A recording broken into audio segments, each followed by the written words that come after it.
Hello, কেমন আছো তোমরা সবাই? আশা করছি ভালো আছো। আজ ফ্রাইডে, সন্ধে ৬টা বাজে। এখন আমরা যাচ্ছি একটা দিওয়ালি পার্টিতে। অনেক দিন আগেই দিওয়ালি হয়ে গেছে, কিন্তু আজকের এই দিওয়ালি পার্টিটা ছিল রূপমদের অফিস থেকে। যদিও বা এর আগের উইকেন্ডেই এই পার্টিটা হওয়ার কথা ছিল, কিন্তু এই পার্টিটা হবে একটা খোলা মাঠে। আগের উইকেন্ডে হয়েছিল প্রচুর বৃষ্টি, তাই আগের উইকেন্ডে পার্টিটা পোস্টপন হয়ে আজকে হচ্ছে সেই সেলিব্রেশনটা। কিন্তু তোমরা হয়তো ভাবছো যে পার্টিতে যাওয়ার জন্য এত লাগেজ কেন, আর এত বড় একটা গাড়ি বা কেন ভাড়া করা হয়েছে। কারণ ওই পার্টি থেকেই আমরা ডিরেক্ট চলে যাব হিউস্টনে। হিউস্টনে কেন যাব সেটা আমি পরেই বলছি। আমরা পৌঁছে গেছি। আমাদের বাড়ি হচ্ছে গ্রেপভাইনে, আর এই জায়গাটার নাম হচ্ছে প্ল্যানো। তো বাড়ি থেকে এখানে আসতে প্রায় 40 মিনিটসের মতন লাগে। আজকে মোটামুটি হালকা ঠান্ডা পড়েছে। এই সময় দেখছি টেম্পারেচারটা ভীষণই আপ ডাউন করছে, কোনো দিন বেশ ঠান্ডা ঠান্ডা লাগছে, কোনো দিন লাগছে না। তো আমরা এখানে খাওয়া দাওয়াও স্টার্ট করে নিয়েছি এসেই, যেহেতু আমাদের এখান থেকে আরও একটা জায়গা যাবার আছে। বেশিরভাগ খাবারই সাউথ ইন্ডিয়ান স্টাইলের ছিল।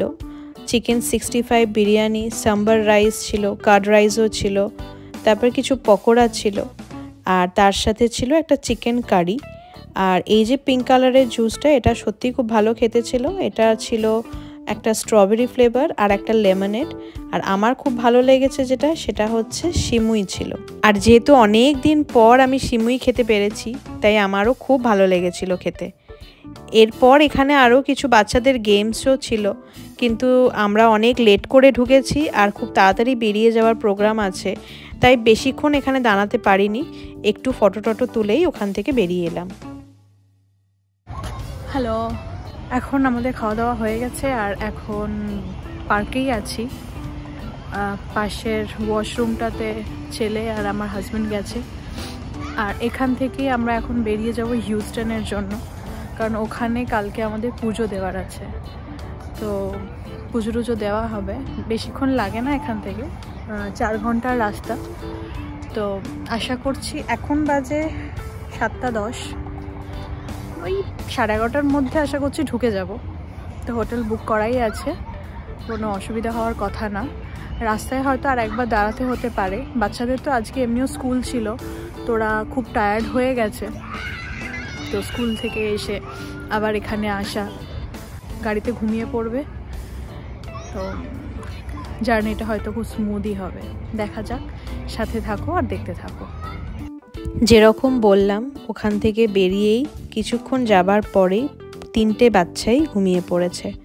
আর যেহেতু আমরা একটাই গাড়িতে যাচ্ছিলাম, তাই আমরাও বেশ কিছুক্ষণ গল্প করতে করতে, মজা করতে করতে পৌঁছেই গেলাম। যখন হোটেলে পৌঁছালাম তখন বাজে 12টা। রাস্তায় অস্বাভাবিক জ্যাম ছিল, বুঝতে পারিনি কিসের জন্য। কিছু রাস্তায় কনস্ট্রাকশনের কাজ চলছে, হয়তো সেজন্যও হতে পারে। তারপরে একটা জায়গায় নামতে হলো গাড়ির তেল ভরার জন্য, তারপরে ড্রাইভার সিট এক্সচেঞ্জ করার জন্য। তো এইসব করতে করতে আমাদের হোটেলে ঢুকতে 12টা বেজে গেছিলো। চলো এরপর হোটেলের ভিতরে যাওয়া যাক। এরা যতক্ষণ রিসেপশনে কথা বলছে, আমরা ততক্ষণ বরং হোটেলটা ভালো করে দেখি।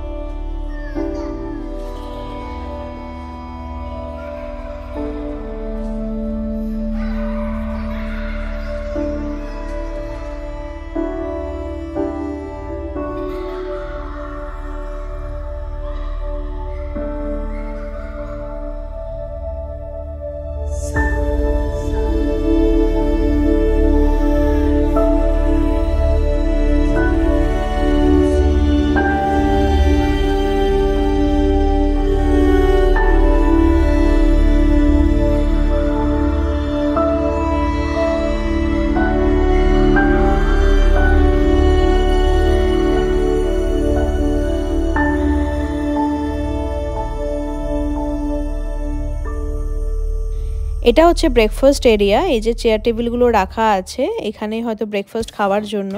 আর ভিতরটা পুরোটাই অন্ধকার, ব্রেকফাস্ট টাইমে হয়তো লাইট ফাইট জ্বালাবে। কাল সকালে অনেক তাড়াহুড়ো করে ব্রেকফাস্ট করতে হবে, তাই আমি হয়তো ব্রেকফাস্টটা শেয়ার করতে পারবো না।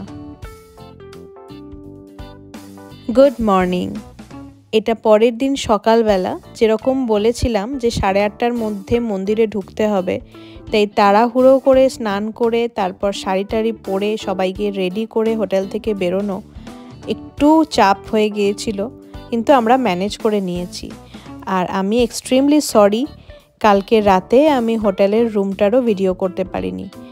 আর এদিকে আমার ছেলে যথারীতি টাইমে ব্রেকফাস্ট শেষ করতে পারেনি, তো কিছু ফ্রুট লুপস বাটিতে করে নিয়ে নিয়েছে। এগুলো ওই সিরিয়ালেরই মতো, কিছু ফ্রুটস ফ্লেভারের হয়, খেতে খুব ভালোবাসে।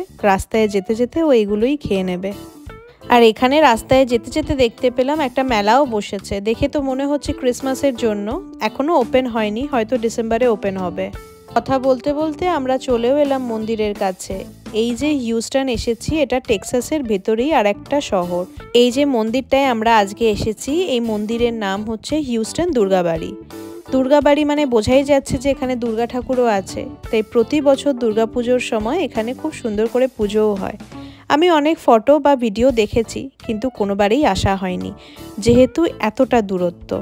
এখানে যদি দুর্গাপুজোর সময় আসবো ভাবি, তাহলে এখানেই কোনো হোটেল ভাড়া করে এইভাবেই থাকতে হবে, থেকে তারপর এখানে পুজো দেখতে আসতে হবে। কারণ একদিনে এসে দুর্গাপুজো এনজয় করে তারপর চলে যাওয়া এখান থেকে পসিবল না। আর এই দুর্গাবাড়ির সামনে এরকম সুন্দর আলপনা দেওয়া আছে পুরো রাস্তাটায়।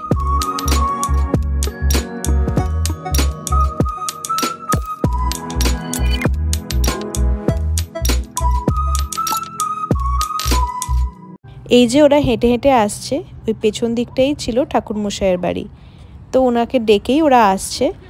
এই জায়গাটা মানে এই কমিউনিটির ভিতরেই ওনার বাড়ি।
আমরা যে ফুল, মিষ্টি, ফল বা ধূপ যাই কিছু নিয়ে গিয়েছিলাম, সেগুলো ঠাকুরমশাই এই প্লেটে করে সাজিয়ে দিতে বললেন। তারপর উনি পুজোয় বসলেন।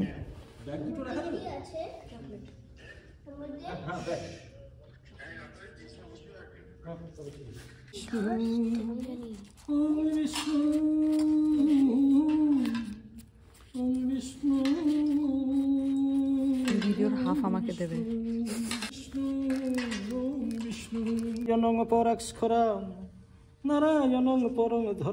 আমাদের পুজো শেষ হয়ে গিয়েছিল 10টার মধ্যে। এক্ষুনি বাড়ি ফেরার ইচ্ছা কারোরই ছিল না, তাই আমরা ডিসাইড করলাম হোটেলে যাই, চেক আউট করি। তারপর এখানে সামনাসামনি অনেক বিচ আছে, তার মধ্যে কোনো একটা বিচে গিয়ে কিছুটা টাইম স্পেন্ড করে ভালো মন্দ কিছু খাওয়া দাওয়া করে তারপর বাড়ি ফিরবো। এই ভিডিওটা আমি এখানেই শেষ করছি। পরে আমরা কোথায় যাচ্ছি, কি করছি সেটা জানার জন্য অবশ্যই চোখ রেখো। সবাই খুব ভালো থেকো, সুস্থ থেকো। দেখা হচ্ছে খুব শীঘ্রই। বাই।